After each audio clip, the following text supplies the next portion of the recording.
Bonjour, dans ce petit tutoriel, je vais vous montrer comment installer l'éditeur classique de WordPress pour rédiger vos pages web.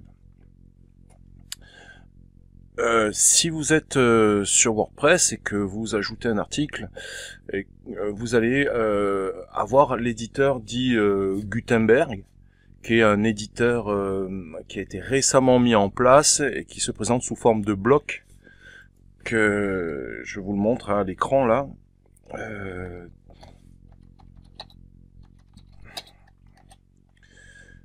Hop, voilà. Donc voilà l'éditeur Gutenberg où on va pouvoir, si vous voulez, saisir des blocs et publier, par exemple, un paragraphe.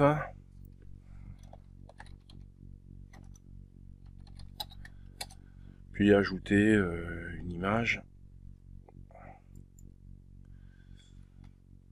Donc c'est une manière de publier qui a été récemment mis en place dans WordPress il y a quelques mois et qui ne fait pas l'unanimité.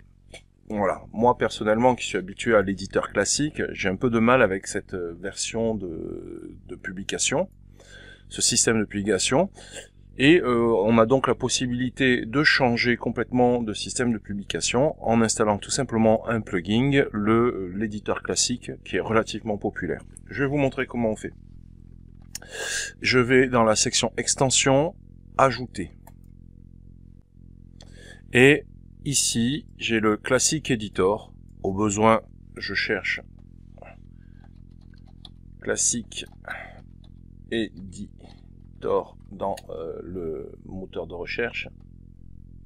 Et forcément, il va sortir. Donc le classique editor qui remplace l'éditeur de base par l'éditeur classique.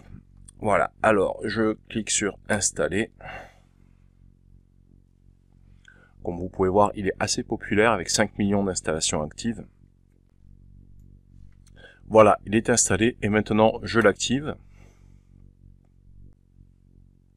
Voilà, il est activé et maintenant je retourne sur article ajouté.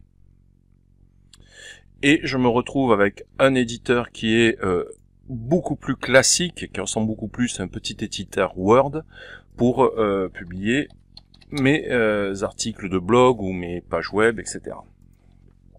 Voilà, donc ça c'est l'éditeur dit classique, et l'autre éditeur qu'on a vu précédemment, c'est l'éditeur Gutenberg. Voilà, vous pouvez choisir ou l'un ou l'autre. Après, vous avez les éditeurs qui sont fournis par les thèmes, comme le générateur Divi que vous voyez ici, mais qui n'est pas en base dans WordPress. Voilà, vous savez comment installer l'éditeur classique dans votre site WordPress. Alors, si vous voulez le désactiver, cet éditeur classique, vous retournez dans la section extension, extension installée.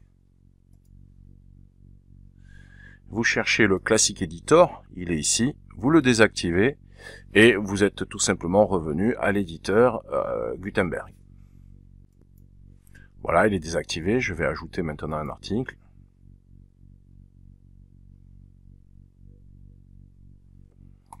Et voilà, je me retrouve avec la mise en forme de type Gutenberg.